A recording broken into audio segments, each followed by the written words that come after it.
ਤੁਸੀਂ ਸੁਣ ਰਹੇ ਹੋ Chawla news network Toronto CNN Toronto. ਕਾਲ ਸਾਹਿਬ ਵੈਰੀ ਗੁੱਡ ਮਾਰਨਿੰਗ। ਸਤਿ ਸ਼੍ਰੀ ਅਕਾਲ।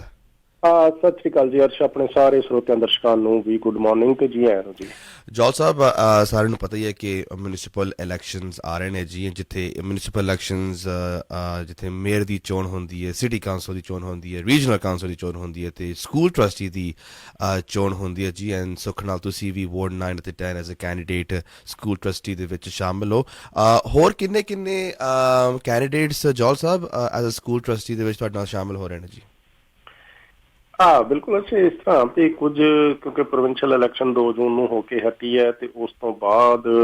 ਜਿਸ ਤਰ੍ਹਾਂ ਇਹ ਸੰਭਾਵਨਾ ਸੀ ਵੀ ਕੋਈ ਕੈਂਡੀਡੇਟ ਜਿਹੜੇ ਜੀ ਵੀ ਵੱਧ ਜਾਣਗੇ, ਪਰ ਉਹਦੇ ਨਾਲ ਹੀ ਫਿਰ ਹੁਣ ਲੱਗ ਰਿਹਾ ਥੋੜੀ ਹੈਜੀਟੇਸ਼ਨ ਇਸ ਕਰਕੇ ਅਜੇ ਹੋ ਸਕਦੀ ਆ ਵੀ ਕਿਉਂਕਿ ਜਿਹੜੀ ਫੈਡਰਲ ਕੰਜ਼ਰਵੇਟਿਵ ਪਾਰਟੀ ਦੇ ਲੀਡਰ ਬਣਨਾ ਚਾਹੁੰਦੇ ਨੇ ਕੈਂਡੀਡੇਟਸ ਵੀ ਉਹ ਮੈਦਾਨ ਵਿੱਚ ਨੇ ਤੇ ਉਹ ਹਜੇ ਕਲੀਅਰ ਨਹੀਂ ਇਲੈਕਸ਼ਨ ਹੋ ਰਹੀ। ਅੱਛਾ। ਪਰ ਉਹ ਤਾਂ ਫਿਰ 10 ਸਤੰਬਰ ਤੱਕ ਹੋਣੀ ਵੀ ਨਹੀਂ ਹੈ ਕਿਉਂਕਿ ਆਪਣੇ ਮੇਅਰ ਬਰੈਂਪਟਨ ਦੇ ਜਿਹੜੇ ਹੈਗੇ ਆ ਜੀ ਵੀ ਉਸ ਇਲੈਕਸ਼ਨ 'ਚ ਆਪਣੇ ਆਪ ਨੂੰ ਉਹਨਾਂ ਨੇ ਕੈਂਡੀਡੇਟ ਬਣਾਇਆ ਹੋਇਆ ਹੈ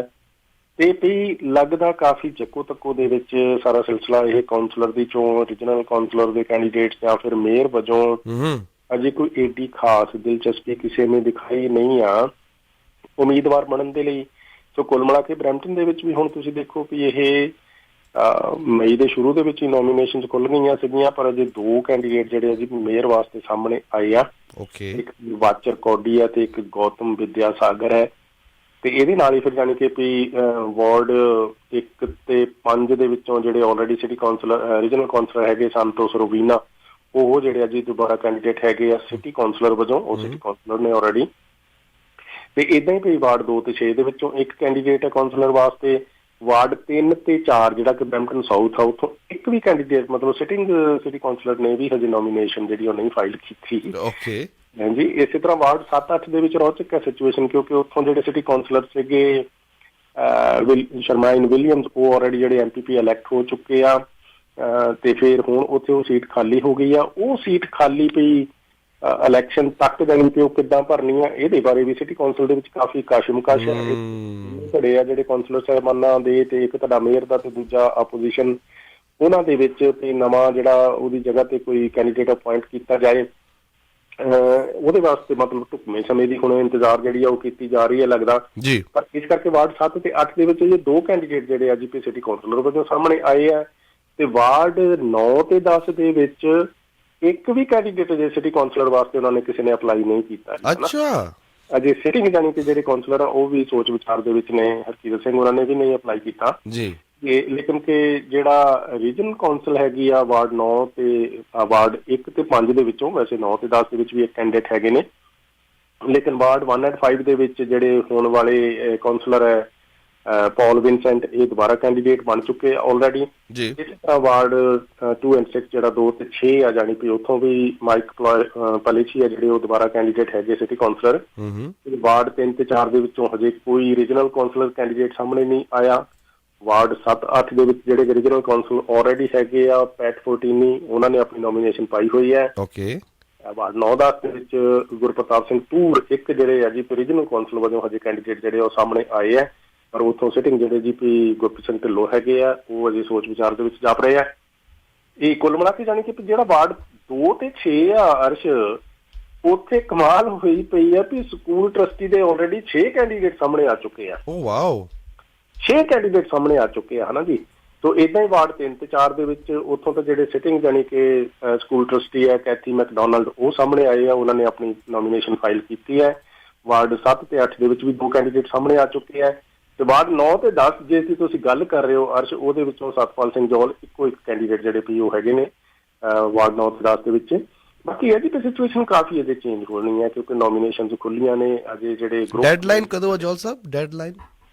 19 ਅਗਸਤ ਆ ਜੀ। 19 ਅਗਸਤ। ਅੱਛਾ, ਉਹਦੇ ਵਾਸਤੇ ਜੇ ਟਾਈਮ ਹੈਗਾ, ਪਰ ਇਸੇ ਕਰਕੇ ਜਾਣੀ ਕਿ ਟਾਈਮ ਲਿਆ ਜਾ ਰਿਹਾ। ਲੱਗ ਰਿਹਾ ਜਿਹੜੇ ਗਰੁੱਪ ਨੇ, ਧੜੇ ਨੇ, ਬਾਕੀ ਸਭ ਕੁਝ ਆ ਵੀ ਉਹ ਸਾਰੀ ਸਾਫਬੰਦੀ ਜਿਹੜੀ ਹੋ ਕੇ ਬੜਾ ਕੋਆਰਡੀਨੇਟਡ ਤਰੀਕੇ ਦੇ ਨਾਲ ਜਿਹੜਾ ਜੀ ਉਹ ਚੋਣ ਕੰਪੇਨ ਦੇ ਵਿੱਚ ਜਿਹੜਾ ਕੁੱਦਿਆ ਜਾਣਾ। ਲੱਗ ਰਿਹਾ ਵੀ ਜਿਹੜੇ ਸਿਟਿੰਗ ਰੀਜਨਲ ਕਾਉਂਸਲ ਹੈਗੇ ਆ ਜਾਂ ਸਿਟੀ ਕਾਉਂਸਲ ਦਾ ਮੇਅਰ ਹੈ ਉਹ ਬੜਾ ਫੂਕ ਕੇ ਜਾਣੀ ਕਿ ਕਦਮ ਰੱਖ ਰਿਹਾ ਵੀ ਕਿਵੇਂ ਕਿਸ ਤਰੀਕੇ ਦੇ ਨਾਲ ਕੈਂਡੀਡੇਟ ਦੀ ਜਿਹੜੀ ਉਹ ਫਾਈਲ ਕਰਨ ਦਾ ਡਿਸੀਜਨ ਬਣਾਉਣਾ ਹੈ। ਪਰ ਅਗਲੇ ਦਿਨਾਂ ਤੇ ਹਫ਼ਤਿਆਂ ਦੇ ਵਿੱਚ ਸਿਚੁਏਸ਼ਨ ਹੋਰ ਜਿਹੜੀ ਆ ਕਲੀਅਰ ਹੁੰਦੀ ਜਾਏਗੀ। ਸੋ ਵਾਰਡ 9 ਤੇ 10 ਦੇ ਵਿੱਚ ਸਕੂਲ ਟਰਸਟੀ ਵਜੋਂ ਸਤਪਾਲ ਸਿੰਘ ਜੌਲ, ਇਹ ਮੇਰਾ ਨਾਮ ਆਲਰੇਡੀ ਐਜੀਪੀ ਬਕਾਇਦਾ ਤੌਰ ਤੇ ਫਾਈਲ ਹੋ ਚੁੱਕਾ ਹੈ। ਜੌਲ ਸਾਹਿਬ, ਜਦੋਂ ਦੇ ਇਹ ਪੈਂਡੈਮਿਕ ਆਇਆ ਉਦੋਂ ਇੱਕ ਨਵੇਂ ਟੈਕਨੋਲੋਜੀਜ਼ ਇੰਟਰੋਡਿਊਸ ਕੀਤੇ ਗਏ, ਜਿਸ ਦੇ ਵਿੱਚ ਇੱਕ ਜੇ ਆਪਾਂ ਗੱਲਬਾਤ ਕਰੀਏ ਅਰਾਈਵ ਕੈਨ ਦਾ ਇੰਟਰੋਡਕਸ਼ਨ ਕੀਤਾ ਗਿਆ। ਇਹ ਪੇਪਰ ਵਾਲੇ ਡੈਕਲੇਰੇਸ਼ਨ ਹੁੰਦੇ ਸੀ, ਹੁਣ ਇਹਨਾਂ ਨੇ ਆਨਲਾਈਨ ਹੀ ਡੈਕਲੇਰੇਸ਼ਨ ਆਪਣੇ ਹੱਥਾਂ ਦੇ ਡਿਵਾਈਸਿਸ ਦੇ ਸਾਨੂੰ ਕਹ ਲਓ ਕਿ ਡਾਊਨਲੋਡ ਕਰਕੇ ਆਪਾਂ ਆਪਣੀਆਂ ਡੈਕਲੇਰੇਸ਼ਨਸ ਵੀ ਭਰ ਸਕਦੇ ਹਾਂ, ਆਪਣੇ ਵੈਕਸੀਨੇਸ਼ਨਸ ਦੇ ਰਿਪੋਰਟਸ ਵੀ ਉੱਥੇ ਅਪਲੋਡ ਕਰਕੇ, ਤੇ ਬਹੁਤ ਸਾਰਾ ਟਾਈਮ ਇਮੀਗ੍ਰੇਸ਼ਨ ਦਾ ਬਚਾ ਰਿਹਾ ਜੀ। ਅੱਛਾ, ਐਟਲੀਸਟ ਜਾਣੀ ਗਵਰਨਮੈਂਟ ਦੀ ਇੰਟੈਂਸ਼ਨ ਇਹੀ ਸੀਗੀ ਵੀ ਕੋਵਿਡ ਤੋਂ ਬਚਾਅ ਦੇ ਲਈ ਜਿਹੜਾ ਵੀ ਫੋਰਨ ਕੰਟਰੀਜ਼ ਤੋਂ ਲੋਕ ਟਰੈਵਲ ਕਰਦੇ ਨੇ ਕੈਨੇਡਾ ਦੇ ਵਿੱਚ, ਭਾਵੇਂ ਉਹ ਏਅਰਪੋਰਟ ਤੇ ਰਾਹੀਂ ਕਰਨ ਜਾਂ ਅਦਰ ਕਿਸੇ ਹੋਰ ਮੀਨ ਦੇ ਰਾਹੀਂ, ਜਿਵੇਂ ਕਿ ਬਾਰਡਰ ਤੋਂ ਇੱਥੋਂ US ਕੈਨੇਡਾ ਬਾਰਡਰ ਕਾਫੀ ਬਿਜ਼ੀ ਰਹਿੰਦਾ, ਉਹਨਾਂ ਦੀ ਇੰਟੈਂਸ਼ਨ ਤਾਂ ਇਹੀ ਸੀਗੀ ਵੀ ਕੋਵਿਡ ਦੇ ਕਰਕੇ ਜਿਹੜਾ ਇਹ ਵੈਕਸੀਨੇਸ਼ਨ ਪ੍ਰੂਫ ਦੀ ਲੋੜ ਹੈ, ਅਪਡੇਟ ਕੀਤੀ ਇਨਫੋਰਮੇਸ਼ਨ ਜਦੋਂ ਐਪ ਤੇ ਪਾਈ ਹੋਊਗੀ, ਤੇ ਐਪ ਕਿਉਂਕਿ ਫੋਨ ਸਾਰੇ ਲੋਕਾਂ ਦੇ ਹੱਥਾਂ ਵਿੱਚ ਹੀ ਹੁੰਦਾ ਤੇ ਸਾਰਿਆਂ ਨੇ ਜਦੋਂ ਅਪਡੇਟ ਕੀਤਾ ਹੋਇਆ ਐਪ ਤੇ ਆਫੀਸਰਸ ਵਾਸਤੇ ਬਹੁਤ ਸਿੰਪਲ ਹੋਊਗਾ ਵੀ ਇਹ ਸਾਰਾ ਉਹਨਾਂ ਨੂੰ ਪ੍ਰੋਸੈਸ ਕਰਨਾ। ਹੁਣ ਜਿਨ੍ਹਾਂ ਨੇ ਉਹ ਅਪਡੇਟ ਕੀਤਾ ਹੁੰਦਾ ਨੈਚੁਰਲੀ ਆ ਵੀ ਉਹਨਾਂ ਵਾਸਤੇ ਉਹ ਸਿੰਪਲ ਵੀ ਹੈ ਸਾਰਾ ਪ੍ਰੋਸੈਸ। ਪਰ ਹੁਣ ਜਿਹੜਾ ਕੁੱਲ ਮਿਲਾ ਕੇ ਜਾਣੀ ਇਹ ਜਿਸ ਤਰ੍ਹਾਂ ਤੁਸੀਂ ਦੱਸਿਆ ਵੀ ਅਰਾਈਵ ਕੈਨ ਐਪ ਆ ਜਿਹੜਾ, ਇਹ ਪਿਛਲੇ ਮਤਲਬ 2 ਸਾਲ ਹੋ ਗਏ ਆ ਇਹਨੂੰ ਇੰਟਰੋਡਿਊਸ ਹੋਏ ਨੂੰ। ਹੁਣ ਤਾਂ ਅਪ੍ਰੈਲ 2020 ਦੇ ਵਿੱਚ ਜਾਣੀ ਇਹਦੀ ਅਨਾਊਂਸਮੈਂਟ ਕੀਤੀ ਸੀ, ਫਿਰ ਇਹ ਨਵੰਬਰ ਦੇ ਵਿੱਚ ਜਾ ਕੇ ਉਸੇ ਸਾਲ ਹੀ ਮਤਲਬ ਇਹਨੂੰ ਇੰਪਲੀਮੈਂਟ ਵੀ ਮੈਂਡੇਟੋਰੀ ਵੀ ਕਰ ਦਿੱਤਾ ਗਿਆ ਸੀਗਾ। ਉਦੋਂ ਤੋਂ ਲੈ ਕੇ ਹੁਣ ਤੱਕ ਜਾਣੀ ਵੀ ਜਿੱਥੇ ਗਵਰਨਮੈਂਟ ਨੂੰ ਲੱਗਦਾ ਵੀ 90% ਤੋਂ ਵੱਧ ਲੋਕ ਜਿਹੜੇ ਆ ਜੀ ਵੀ ਇਹਨੂੰ ਐਪ ਨੂੰ ਆਪਣੇ ਸਾਰਾ ਵੈਕਸੀਨੇਸ਼ਨ ਦਾ ਇਨਫੋਰਮੇਸ਼ਨ ਅਪਡੇਟ ਕੀਤੀ ਹੋਈ ਪਹੁੰਚਦੇ ਨੇ, ਤੇ ਬਹੁਤ ਫਾਸਟ ਕੰਮ ਚੱਲ ਰਿਹਾ। ਪਰ ਪਿਛਲੇ ਸਮੇਂ ਤੋਂ ਏਅਰਪੋਰਟ ਤੇ ਸਾਡੇ ਬਾਰਡਰ ਤੇ ਜਿਹੜਾ ਜੀ ਵੀ ਇਹ ਪਏ ਹੋਏ ਰਸ਼ ਤੋਂ ਇਹ ਗੱਲ ਸਪਸ਼ਟ ਆ ਵੀ ਕਿਤੇ ਨਾ ਕਿਤੇ ਕੋਈ ਰੁਕਾਵਟ ਹੈਗੀ ਜ਼ਰੂਰ ਹੈ, ਜਿਹਦੇ ਵਿੱਚ ਇਸ ਅਰਾਈਵ ਕੈਨ ਨੂੰ ਕੋਈ ਹੋਰ ਨਹੀਂ ਰੁਕਾਵਟ ਦੱਸ ਰਿਹਾ, ਸਗੋਂ ਕਿ ਉਹ ਜਿਹੜੇ ਆਫੀਸਰਸ ਹੈਗੇ ਆ ਜਿਹੜੇ ਬਾਰਡਰ ਤੇ ਇਹ ਕਸਟਮਸ ਜਾਂ ਫਿਰ ਇਮੀਗ੍ਰੇਸ਼ਨ ਦੀ ਪ੍ਰੋਸੈਸਿੰਗ ਦੇ ਵਿੱਚ ਉਹਨਾਂ ਦੀ ਰਿਸਪੋਂਸਿਬਿਲਿਟੀ ਹੈ, ਕਹਿ ਲਓ ਉਹਨਾਂ ਕੋਲ ਮੈਂਡੇਟ ਆ, ਉਹਨਾਂ ਦਾ ਕਾਫੀ ਸਾਰਾ ਟਾਈਮ ਲੋਕਾਂ ਦੀ ਇਹ ਅਰਾਈਵ ਕੈਨ ਅਪਡੇਟ ਕਰਨ ਦੇ ਵਿੱਚ ਲੱਗਦਾ ਪਿਆ। ਖਾਸ ਤੌਰ ਤੇ ਬਾਰਡਰਸ ਤੇ ਜਿਹੜੇ ਲੋਕ ਪਹੁੰਚਦੇ ਆ 70% ਹੀ ਮਸੀਂ ਹੁੰਦੇ ਜਿਨ੍ਹਾਂ ਨੇ ਇਹ ਅਰਾਈਵ ਕੈਨ ਆਪਣਾ ਜਿਹੜਾ GPO ਨੂੰ ਅਪਡੇਟ ਕੀਤਾ ਹੋਵੇ ਇਨਫੋਰਮੇਸ਼ਨ ਨੂੰ। ਵੱਡੀ ਤਾਦਾਦ ਦੇ ਵਿੱਚ ਲੋਕ ਉੱਥੇ ਖਾਲੀ ਹੱਥ ਹੀ ਪਹੁੰਚਦੇ ਆ ਤੇ ਉਹਨਾਂ ਨੇ ਇਹੀ ਉੱਥੇ ਉਹਨਾਂ ਦਾ ਹੁੰਦਾ ਜੀ ਵੀ ਮੈਨੂੰ ਤਾਂ ਪਤਾ ਨਹੀਂ ਸੀਗਾ, ਮੈਨੂੰ ਦੱਸਿਆ ਨਹੀਂ ਸੀਗਾ, ਦੱਸਿਓ ਕਿੱਦਾਂ ਕਰਨਾ। ਅੱਛਾ, ਉਹ ਕਿੱਦਾਂ ਕਰਨਾ ਦੇ ਵਿੱਚ ਫਿਰ ਜਾਣੀ ਉਹਨੂੰ ਪਹਿਲਾਂ ਹੁਣ ਐਪ ਉੱਥੇ ਕੋਈ ਡਾਊਨਲੋਡ ਕਰੋ, ਉਹਦੇ ਵਿੱਚ ਫਿਰ ਇਨਫੋਰਮੇਸ਼ਨ ਅਪਡੇਟ ਕਰੋ। ਸੋ ਇੰਡੀਵਿਜੂਅਲ ਇੱਕ ਦੀ ਹੈਲਪ ਕਰਨ ਨੂੰ ਮਤਲਬ ਉਹ ਪੇਪਰ ਜਿਹੜਾ ਤੁਸੀਂ ਕਹਿ ਰਹੇ ਹੋ ਡੈਕਲੇਰੇਸ਼ਨ, ਉਹਦੇ ਮੁਕਾਬਲੇ ਜਾਣੀ ਅਰਾਈਵ ਕੈਨ ਦੇ ਵਿੱਚ ਬਹੁਤ ਵੱਧ ਸਮਾਂ ਜਿਹੜਾ ਆਫੀਸਰਸ ਦਾ ਲੱਗ ਰਿਹਾ, ਜਿਹਦੇ ਕਰਕੇ ਵੀ ਬਹੁਤ ਸਾਰੇ ਇਹ ਬਾਰਡਰ ਕ੍ਰਾਸਿੰਗਸ ਜਿਹੜੀਆਂ ਹੈਗੀਆਂ ਕੁਬੈਕ ਦੇ ਵਿੱਚ ਵੀ, ਓਨਟਾਰੀਓ ਦੇ ਵਿੱਚ ਵੀ, ਉਧਰ BC ਦੇ ਵਿੱਚ ਵੀ ਆਮ ਤੌਰ ਤੇ ਫਿਰ ਜਦੋਂ ਕੋਈ ਨਹੀਂ ਕਲੀਅਰ ਕੀਤਾ ਜਾ ਸਕਦਾ ਲੋਕਾਂ ਨੂੰ ਕਿਉਂਕਿ ਉਹਨਾਂ ਦੀ ਇਨਫੋਰਮੇਸ਼ਨ ਅਪਡੇਟ ਨਹੀਂ ਹੈਗੀ, ਫਿਰ ਉਹਨਾਂ ਨੂੰ ਗੱਡੀ ਆਪਣੀ ਪਾਰਕ ਕਰਨੀ ਪੈਂਦੀ, ਉੱਥੇ ਜਾਣੀ ਕਿ ਵੇਟ ਕਰਨਾ ਪੈਂਦਾ, ਉੱਥੇ ਉਹ ਸਾਰਾ ਆਪਣਾ ਜਿਹੜਾ ਐਪ ਆ ਜੀ ਵੀ ਉਹ ਜਿੰਨਾ ਚਿਰ ਅਪਡੇਟ ਨਹੀਂ ਹੁੰਦਾ ਉਹਦੇ ਵਿੱਚ ਆਫੀਸਰਸ ਨੂੰ ਕਈ ਵਾਰੀ ਹੈਲਪ ਕਰਨੀ ਪੈ ਜਾਂਦੀ ਆ। ਜਿੱਦਾਂ ਬਹੁਤ ਸਾਰੇ ਜਿਹੜੇ ਇਹ ਸਰਹੱਦੀ ਲਾਂਘੇ ਹੈਗੇ ਆ ਉਹਨਾਂ ਦੀਆਂ ਪਾਰਕਿੰਗ ਲੋਟਸ ਉੱਤੇ ਫੁੱਲ ਰਹਿੰਦੀਆਂ ਲੋਕਾਂ ਦੀਆਂ ਵੀ ਇਸ ਕੰਮ ਵਾਸਤੇ ਜਿਹੜੇ ਲੱਗੇ ਹੋਣ। ਸੋ ਇਹ ਕੁੱਲ ਮਿਲਾ ਕੇ ਜਾਣੀ ਕਿ ਹੁਣ ਦੇਖਿਆ ਇਹ ਗਿਆ ਵੀ ਇਹਦੇ ਵਿੱਚ ਜਿਹੜਾ ਇਹ ਕਸਟਮਸ ਤੇ ਇਮੀਗ੍ਰੇਸ਼ਨ ਆਫੀਸਰਸ ਦੀ ਯੂਨੀਅਨ ਦੇ ਪ੍ਰੈਜ਼ੀਡੈਂਟ ਆ ਮਾਰਕ ਵੈਬਰ, ਉਹਨਾਂ ਨੇ ਜਾਣੀ ਕਿ ਇਹ ਕੈਨੇਡੀਅਨ ਪਾਰਲੀਮੈਂਟ ਨੂੰ ਇਹਦੇ ਬਾਰੇ ਅਪਡੇਟ ਕੀਤਾ ਵੀ ਜੋ ਕੁਝ ਕਿਹਾ ਜਾ ਰਿਹਾ ਵੀ ਇਸ ਐਪ ਦੀ ਹੈਲਪ ਬਹੁਤ ਹੈ, ਜਾਣੀ ਕਿ ਵੀ ਉਨੀ ਹੈਲਪ ਹੈ ਨਹੀਂ। ਸਾਡਾ ਤੇ ਜਿਹੜਾ ਅੱਧਾ ਪਚੱਧਾ ਸਟਾਫ ਜਾਣੀ ਸਟਾਫ ਦੀ ਤਾਂ ਅੱਗੇ ਹੀ ਘਾਟ ਹੈ, ਤੋ ਕਾਫੀ ਜਾਣੇ ਜਾਣੀ ਉਹਦੇ ਵਿੱਚ ਉਹ ਬਿਜ਼ੀ ਰਹਿੰਦੇ ਲੋਕਾਂ ਦੀ ਐਪ ਹੈ ਜਿਹੜੀ ਵੀ ਉਹਦੇ ਨਾਲ ਕਹਿ ਲਓ ਵੀ ਅਪਡੇਟ ਕਰਨ ਲਈ ਪਲੇ ਕਰਨ ਲਈ। ਤੋ ਇਹਦੇ ਵਿੱਚ ਇਹ ਹੈ ਜੀ ਵੀ ਲੱਗ ਰਿਹਾ ਵੀ ਇਹ ਮਹਿਸੂਸ ਕੀਤਾ ਜਾ ਰਿਹਾ ਵੀ ਕਿਸੇ ਨਾ ਕਿਸੇ ਤਰੀਕੇ ਦੇ ਨਾਲ ਜਿਹੜਾ ਆਪਰੇਸ਼ਨਲ ਐਫੀਸ਼ੀਐਂਸੀ ਹੈ ਇਹਦੇ ਵਿੱਚ ਕਾਫੀ ਜਿਹੜਾ ਜੀ ਵੀ ਘਾਟ ਆਈ ਆ ਅਰਾਈਵ ਕੈਨ ਕਰਕੇ, ਜਿਹਦੇ ਕਰਕੇ ਹੁਣ ਲੱਗ ਰਿਹਾ ਕਿ 20 ਜੂਨ ਤੋਂ ਜਿੱਥੇ ਆਪਾਂ ਦੇਖ ਰਹੇ ਹਾਂ ਵੀ ਕਾਫੀ ਸਾਰੀਆਂ ਕੋਵਿਡ ਦੀਆਂ ਇਹ ਪਾਬੰਦੀਆਂ ਜਿਹੜੀਆਂ ਜੀ ਵੀ ਹਟਾਈਆਂ ਜਾ ਰਹੀਆਂ ਜੀ ਅਨਵੈਕਸੀਨੇਟਡ ਲੋਕਾਂ ਤੋਂ, ਤੇ ਹੌਲੀ ਹੌਲੀ ਜਾਣੀ ਉਸ ਪਾਸੇ ਵੱਲ ਨੂੰ ਗੱਲ ਜਾ ਰਹੀ ਆ ਵੀ ਅਰਾਈਵ ਕੈਨ ਦੀ ਜਿਹੜੀ ਕੰਡੀਸ਼ਨ ਹੈ ਇਹ ਵੀ ਹਟਾਈ ਜਾਣੀ ਚਾਹੀਦੀ ਹੈ। ਜੌਲ ਸਾਹਿਬ, ਕੱਲ੍ਹ ਨੂੰ ਇੰਡੀਅਨ ਕੌਂਸਲੇਟ ਜਨਰਲ ਇੱਕ ਆਪਣਾ ਕੈਂਪ ਨਾਨਕਸਰ ਗੁਰਦੁਆਰਾ ਜੋ ਕਿ 94 ਟਿੰਬਰ ਲੇਨ ਡਰਾਈਵ ਦੇ ਉੱਤੇ ਵੇਲੌਸਨ ਅਤੇ ਮੈਕਲੌਗਲਨ ਦੀ ਏਰੀਆ ਦੇ ਵਿੱਚ ਕੱਲ੍ਹ ਨੂੰ ਵੱਡੀ ਤਾਦਾਦ ਦੇ ਵਿੱਚ ਪਰਿਵਾਰ ਪਹੁੰਚਣਗੇ ਜੀ। ਇਹ OCI Indian passport, visa, PCC, surrender certificate ਜਿਹੜੇ ਵੱਖ-ਵੱਖ ਕੁਐਸਚਨਸ ਨੇ ਜਨਤਾ ਦੇ ਉੱਥੇ ਇਹ ਕਹਿ ਲਓ ਕਿ ਕੁਐਸਚਨ ਆਨਸਰਸ ਉੱਥੇ ਹੋਣਗੇ ਜੀ। ਹਾਂ ਬਿਲਕੁਲ ਅਰਸ਼, ਵੈਸੇ ਤਾਂ ਨਾ ਭਾਵੇਂ ਕੈਂਪ ਦਾ ਜਿਹੜੇ ਇਹ ਅਫੀਸ਼ੀਅਲ ਟਾਈਮ ਹੈ ਸਵੇਰੇ 10 ਵਜੇ ਤੋਂ ਲੈ ਕੇ 1:30 ਵਜੇ ਤੱਕ ਹੁੰਦਾ, ਪਰ ਲੱਗਦਾ ਇਹ ਆ ਵੀ ਹਰ ਕੈਂਪ ਦੇ ਵਿੱਚ ਹੀ ਜਾਣੀ ਕਿ ਸਵੇਰੇ 8-9 ਵਜੇ ਹੀ, ਕਈ ਵਾਰੀ ਤਾਂ 4 ਵਜੇ ਵੀ ਲੋਕ ਪਹੁੰਚਣੇ ਸ਼ੁਰੂ ਹੋ ਜਾਂਦੇ ਆ ਵੀ ਸਾਡੀ ਵਾਰੀ ਆ ਜੇ, ਹੈ ਨਾ, ਕਿਉਂਕਿ ਰਸ਼ ਜਿਹੜਾ ਉਹ ਕਾਫੀ ਪੈ ਜਾਂਦਾ। ਪਰ ਆਮ ਤੌਰ ਤੇ ਜਾਣੀ ਕਿ ਜੇ ਰਸ਼ ਦੀ ਗੱਲ ਕਰੀਏ ਪਾਸਪੋਰਟ ਆਫਿਸਿਸ ਦੀ ਵੀ ਇੱਥੇ BLS ਦੀ ਵੀ ਇਹ ਹੁੰਦਾ ਪਹਿਲਾਂ ਸਵੇਰ ਨੂੰ ਇੱਕਦਮ ਇੰਨਾ ਰਸ਼ ਪੈ ਜਾਂਦਾ, 2-3 ਘੰਟੇ ਦੇ ਬਾਅਦ ਦੇ ਵਿੱਚ ਜਾਣੀ ਉਹ ਖਾਲੀ ਵਿਹਲੇ ਬੈਠੇ ਹੁੰਦੇ ਸਾਰੇ ਲੋਕ, ਤੇ ਜਾਣੀ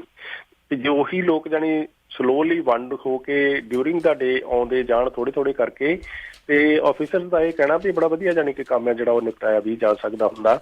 ਕਿਉਂਕਿ ਲੋਕਾਂ ਨੂੰ ਹੁੰਦਾ ਵੀ ਕਿਤੇ ਵਾਰੀ ਲੰਘ ਨਾ ਜਾਏ। ਠੀਕ ਹੈ ਜੀ, ਉਹਨਾਂ ਦਾ ਕੰਸਰਨ ਕਿਉਂਕਿ ਸਮਾਂ ਜਿਹੜਾ ਕੈਂਪ ਦਾ ਸਵੇਰੇ 10 ਵਜੇ ਤੋਂ ਲੈ ਕੇ 1:30 ਵਜੇ ਤੱਕ ਹੀ ਆ, ਤਾਂ ਉਸ ਲਿਹਾਜ਼ ਨਾਲ ਜੀ ਵੀ ਇਹ ਕੱਲ੍ਹ ਨੂੰ ਫਿਰ ਇੱਕ ਵਾਰ ਫਿਰ ਇਹ ਜਿਹੜਾ ਕੈਂਪ ਹੈ, ਜਿਸ ਤਰ੍ਹਾਂ ਤੁਸੀਂ ਦੱਸਿਆ, ਸਾਰੀ ਤਰ੍ਹਾਂ ਦੀ ਇਨਫੋਰਮੇਸ਼ਨ ਜਿਹੜੀ ਹੈ ਜੀ ਸਾਂਝੀ ਕਰਨ ਦੇ ਲਈ, ਕਿਸੇ ਤਰ੍ਹਾਂ ਦਾ ਵੀ ਕੋਈ ਸਵਾਲ ਹੋਵੇ, ਮਤਲਬ ਟਾਈਮ ਵੇਸਟ ਕਰਨ ਨਹੀਂ ਜਾਣਾ ਵੀ ਜੇ OCI ਅਪਲਾਈ ਕੀਤੀ ਹੈ ਤੇ ਮੇਰੀ ਕਦੋਂ ਆਊਗੀ, ਇਹ ਪੁੱਛਣ ਜਾਣ ਦੀ ਲੋੜ ਨਹੀਂ ਜੀ। ਅਪਲਾਈ ਕੀਤੀ ਹੈ ਤੇ ਅਕਸਰ ਉਹ ਆ ਹੀ ਜਾਣੀ ਆ। ਪ੍ਰੋਸੈਸਿੰਗ ਥੋੜਾ ਇਸ ਵੇਲੇ ਟਾਈਮ ਜ਼ਰੂਰ ਜ਼ਿਆਦਾ ਲੱਗ ਰਿਹਾ, ਤੇ ਲੇਕਿਨ ਕਿ ਉਹ ਵੇਟ ਕੀਤੇ ਤੋਂ ਬਿਨਾਂ ਹੋਰ ਤੇ ਉਹਦਾ ਕੋਈ ਹੱਲ ਹੁੰਦਾ ਹੀ ਨਹੀਂ ਹੈ। ਸੋ ਇਸ ਕਰਕੇ ਅਦਰਵਾਈਜ਼ ਕੋਈ ਜੈਨੂਇਨ ਕੰਸਰਨ ਹੋਵੇ, ਜਿਸ ਤਰ੍ਹਾਂ ਰੈਫਿਊਜੀਜ਼ ਹੁੰਦੇ ਨੇ, ਭੈਣ ਭਰਾ ਪੁਰਾਣੇ ਪਾਸਪੋਰਟ ਗੁਆਚ ਗਏ ਹੁੰਦੇ ਆ, ਸਰੈਂਡਰ ਨਹੀਂ ਕੀਤਾ ਗਿਆ ਹੁੰਦਾ, ਉਹਦੇ ਬਾਰੇ ਕਾਫੀ ਸਾਰੀਆਂ ਜਿਹੜੀਆਂ ਕੁਐਰੀਜ਼ ਆ ਕਈ ਵਾਰੀ ਇੰਡੀਵਿਜੂਅਲ ਕੇਸ ਦੇ ਵਿੱਚ ਆਉਂਦੀਆਂ। ਸੋ ਇਸ ਤਰ੍ਹਾਂ ਦੇ ਸਾਰੇ ਜਿਹੜੇ ਆਪਣੇ ਪੈਂਡਿੰਗ ਇਸ਼ੂਜ਼ ਲੈ ਕੇ ਉਹ ਫਿਰ ਨਾਨਕਸਰ ਗੁਰਦੁਆਰਾ ਸਾਹਿਬ ਵਿਖੇ ਕੱਲ੍ਹ ਨੂੰ ਜਿਹੜਾ ਜੀ ਪੀ ਇਹ ਟਿੰਬਰ ਲੇਨ ਤੇ ਕਹਿ ਲਓ ਮੈਕਲੌਗਲਨ ਤੇ ਜਾਂ ਫਿਰ ਸ਼ੈਰੀਡਨ ਕਾਲਜ ਦੇ ਲਾਗੇ ਜਿਹੜਾ ਨਾਨਕਸਰ ਗੁਰਦੁਆਰਾ ਸਾਹਿਬ ਆ ਜੀ, ਉੱਥੇ ਇਹ ਕੈਂਪ ਇੰਡੀਅਨ ਕੌਂਸਲੇਟ ਜਨਰਲ ਦੇ ਸਟਾਫ ਦੇ ਵੱਲੋਂ ਜਿਹੜਾ ਜੀ ਪੀ ਲਗਾਇਆ ਜਾਣਾ, ਤੇ ਉੱਥੇ ਪਹੁੰਚਿਆ ਜਾ ਸਕਦਾ ਜੀ। ਜੋਸ ਸਾਹਿਬ, ਜਿਹੜੇ ਸੀਨੀਅਰਸ ਨੇ 75 ਇਅਰਸ ਅਬਵ, ਉਹਨਾਂ ਵਾਸਤੇ ਵੀ ਇੱਕ ਖੁਸ਼ਖਬਰੀ ਹੈ ਜੀ, ਐਂਡ ਉਹਨਾਂ ਨੂੰ ਟੋਟਲ ਐਡਿਡ ਕੀਤਾ ਜਾਵੇਗਾ ਉਹਨਾਂ ਦੀ ਏਜ ਸਿਕਿਉਰਿਟੀ ਜੋ OAS ਦੇ ਨਾਮ ਜਾਣਿਆ ਜਾਂਦਾ, $766। ਯੈਸ, ਇਹ ਜਿਹੜੀ ਹੈ ਜੀ ਗੁੱਡ ਨਿਊਜ਼ ਲਈ ਸੀਨੀਅਰਸ ਬਹੁਤ ਲੰਬੇ ਸਮੇਂ ਤੋਂ ਵੈਸੇ ਉਡੀਕ ਰਹੇ ਸੀਗੇ, ਤੇ ਜਿਹੜਾ ਇਹ ਪ੍ਰੋਮਿਸ ਵੀ ਸੀਗਾ ਗਵਰਨਮੈਂਟ ਦਾ ਵੀ ਅਸੀਂ ਇਹ ਵਧਾਵਾਂਗੇ ਓਲਡ ਏਜ ਸਿਕਿਉਰਿਟੀ, ਤੇ ਉਦੋਂ ਜਦੋਂ ਕਿ ਹੁਣ ਹਰ ਤਰ੍ਹਾਂ ਦੀ ਮਹਿੰਗਾਈ ਵੱਧ ਰਹੀ ਹੈ, ਉਹਦੇ ਵਿੱਚ ਫਿਰ ਖਾਸ ਤੌਰ ਤੇ ਮਹਿਸੂਸ ਕੀਤਾ ਜਾ ਰਿਹਾ ਵੀ ਜਿੰਨੀ ਇਨਕਮ ਮੰਥਲੀ ਸੀਨੀਅਰਸ ਨੂੰ ਆਉਂਦੀ ਆ ਵੀ ਉਹਦੇ ਨਾਲ ਗੁਜ਼ਾਰਾ ਨਹੀਂ ਹੁੰਦਾ। ਸੋ ਗੁਜ਼ਾਰਾ ਨਹੀਂ ਹੁੰਦਾ ਕਰਕੇ ਜਿਹੜਾ ਜੀ ਵੀ ਇਹ ਹੁਣ ਉਹ ਲੱਕੀ ਸੀਨੀਅਰਸ ਹੋਣਗੇ ਐਟਲੀਸਟ ਵੀ ਜਿਹੜੇ 75 ਸਾਲ, ਉਹ ਕਹਿ ਲਓ ਵੀ ਉਹਨਾਂ ਦਾ ਜਿਹੜਾ ਬਰਥਡੇ ਅੱਜ 1 ਜੁਲਾਈ ਨੂੰ ਵੀ ਹੋਵੇ ਜਾਂ ਉਸ ਤੋਂ ਬਾਅਦ ਵੀ ਹੋਵੇ, ਵੀ ਜਿਨ੍ਹਾਂ ਨੇ 75 ਸਾਲ ਦੀ ਏਜ ਪੂਰੀ ਕਰ ਲਈ, ਉਹਨਾਂ ਦੀ ਓਲਡ ਏਜ ਸਿਕਿਉਰਿਟੀ ਦੇ ਵਿੱਚ ਇਹ 10% ਦਾ ਜਿਹੜਾ ਵਾਧਾ ਆ ਜੀ, ਇਹ ਆ ਰਹੀ 1 ਜੁਲਾਈ 2022 ਤੋਂ ਜਾਣੀ ਕਿ ਸ਼ੁਰੂ ਹੋ ਜਾਣਾ ਆ, ਤੇ ਇਸ ਸਾਲ ਦਾ ਜਾਣੀ ਉਹ 10% ਕੈਲਕੂਲੇਟ ਕੀਤਾ ਜਾਵੇ ਤੇ ਉਹ ਬਾਕੀ ਦਾ ਫਿਰ ਜਿਹੜਾ $766 ਬਣੂਗਾ। ਸੋ ਅਗਲੇ ਸਾਰੇ ਸਾਲਾਂ ਦੇ ਦੌਰਾਨ ਜਿੰਨੀ ਵੀ ਲਾਈਫ ਪਰਮਾਤਮਾ ਗੁਰੂ ਮਹਾਰਾਜ ਜੀ ਉਹਨਾਂ ਦੀ ਲੰਬੀ ਕਰਨ ਤੇ ਉਹ ਜਾਣੀ ਰਹਿਣਗੇ, ਤੇ ਫਿਰ ਉਹਨਾਂ ਦਾ ਜਿਹੜਾ 10% ਇਨਕਰੀਜ਼ ਆ ਉਹ ਪਰਮਾਨੈਂਟ ਰਹੂਗੀ ਉਹਨਾਂ ਦੀ ਓਲਡ ਏਜ ਸਿਕਿਉਰਿਟੀ ਦੇ ਵਿੱਚ। ਇਹਦੇ ਤੋਂ ਲੱਗ ਰਿਹਾ ਜੀ 30 ਲੱਖ ਦੇ ਕਰੀਬ ਜਿਹੜੇ ਸੀਨੀਅਰਸ ਹੈਗੇ ਸਾਡੇ ਕੈਨੇਡਾ ਦੇ ਵਿੱਚ 75 ਸਾਲ ਜਾਂ ਉਸ ਤੋਂ ਵੱਧ ਉਮਰ ਦੇ 3 ਮਿਲੀਅਨ ਦੇ ਕਰੀਬ, ਉਹਨਾਂ ਨੂੰ ਇਹਦਾ ਫਾਇਦਾ ਹੋਏਗਾ। ਜੋਸਾ 3050 ਕੋਵਿਡ ਪੇਸ਼ੈਂਟਸ ਹਾਲੇ ਵੀ ਹਸਪੀਟਲਾਈਜ਼ਡ ਨੇ ਇਨ ਕੈਨੇਡਾ ਦੇ ਵਿੱਚ, ਐਂਡ ਕਾਫੀ ਵੱਡੇ ਤਾਦਾਦ ਦੇ ਵਿੱਚ ਨੰਬਰਸ ਇੰਟੈਂਸਿਵ ਕੇਅਰ ਯੂਨਿਟ ਦੇ ਵਿੱਚ ਵੀ ਨੇ। ਹਾਂਜੀ, ਕਿਉਂਕਿ ਕਈ ਵਾਰੀ ਹੁਣ ਕੋਵਿਡ ਦੀਆਂ ਜਿੱਥੇ ਰਿਸਟ੍ਰਿਕਸ਼ਨਸ ਹਟ ਰਹੀਆਂ ਤੇ ਕਈ ਵਾਰੀ ਲੱਗਦਾ ਵੀ ਸਭ ਕੁਝ ਬੈਕ ਟੂ ਨੋਰਮਲ ਆ, ਪਰ ਦੂਸਰੇ ਪਾਸੇ ਇਹ ਜ਼ਰੂਰ ਧਿਆਨ ਦੇ ਵਿੱਚ ਰੱਖਣ ਦੀ ਲੋੜ ਆ ਵੀ ਹਸਪੀਟਲਸ ਦੇ ਵਿੱਚ ਅਜੇ ਵੀ ਇੱਥੇ ਸਾਡੇ ਓਨਟਾਰੀਓ ਦੇ ਵਿੱਚ ਹੋਰ ਪ੍ਰੋਵਿੰਸਿਸ ਦੇ ਵਿੱਚ ਵੀ ਕੋਵਿਡ ਪੇਸ਼ੈਂਟਸ ਨੇ, ਉਹਨਾਂ ਦੀ ਆਵਾਜਾਈ ਜਿਹੜੀ ਹੈ ਜੀ ਲੱਗੀ ਰਹਿੰਦੀ ਆ। ਕੁੱਲ ਮਿਲਾ ਕੇ ਸਾਰੇ ਕੈਨੇਡਾ ਭਰ ਦੇ ਵਿੱਚ ਜਾਨੀ ਹੈਲਥ ਕੈਨੇਡਾ ਦਾ ਇਹ ਨੰਬਰ ਹੈ ਕਿ 3000 ਤੋਂ ਜ਼ਿਆਦਾ 3050 ਦੇ ਕਰੀਬ ਜਿਹੜੇ ਕੋਵਿਡ ਪੇਸ਼ੈਂਟਸ ਅਜੇ ਵੀ ਉਹਨਾਂ ਦਾ ਹਸਪੀਟਲ ਦੇ ਵਿੱਚ ਇਲਾਜ ਚੱਲ ਰਿਹਾ, ਤੇ ਇਹਦੇ ਨਾਲ ਹੀ ਜਾਣੀ 205 ਜਿਹੜੇ ਪੇਸ਼ੈਂਟ ਆ ਉਹਨਾਂ ਨੂੰ ICU ਦੇ ਵਿੱਚ ਇੰਟੈਂਸਿਵ ਕੇਅਰ ਯੂਨਿਟ ਦੇ ਵਿੱਚ ਜਾਣੀ ਕਿ 24 ਆਵਰਸ ਦੀ ਆਬਜ਼ਰਵੇਸ਼ਨ ਤੇ ਰੱਖਣਾ ਪੈ ਰਿਹਾ। ਤੇ ਕੁੱਲ ਮਿਲਾ ਕੇ ਸਾਡੇ ਦੇਸ਼ ਦੇ ਵਿੱਚ ਇਹ ਦੇਖੋ ਜੀ ਵੀ ਜਿਹੜਾ ਪੈਂਡੈਮਿਕ ਕੋਵਿਡ ਦਾ ਹੁਣ ਜਿੱਥੋਂ ਤੱਕ ਵੀ ਆਪਾਂ ਇਹ 2-2.5 ਸਾਲਾਂ ਦੇ ਸਫ਼ਰ ਤੋਂ ਬਾਅਦ ਪਹੁੰਚੇ ਹਾਂ, ਪਰ 41,440 ਤੋਂ ਜ਼ਿਆਦਾ ਜਿਹੜੀਆਂ ਮੌਤਾਂ ਨੇ ਸਾਡੇ ਦੇਸ਼ ਦੇ ਵਿੱਚ ਹੋਈਆਂ ਨੇ ਇਸ ਕੋਵਿਡ ਦੇ ਕਰਕੇ। 41,440 ਡੈਥਸ ਆ ਜਿਹੜੀਆਂ ਜੀ ਪੀ ਕੈਨੇਡਾ ਭਰ ਦੇ ਵਿੱਚ ਹੋ ਚੁੱਕੀਆਂ, ਤੇ 3000 ਤੋਂ ਵੱਧ ਲੋਕ ਅਜੇ ਵੀ ਹਸਪੀਟਲ 'ਚ ਨੇ ਜੀ। ਆਲਰਾਈਟ ਜੋਲ ਸਾਹਿਬ, ਟਾਈਮ ਦੇਣ ਵਾਸਤੇ ਤੁਹਾਡਾ ਬਹੁਤ ਬਹੁਤ ਧੰਨਵਾਦ ਜੀ। ਤੁਸੀਂ ਸੁਣ ਰਹੇ ਹੋ Chawla news network Toronto CNN Toronto.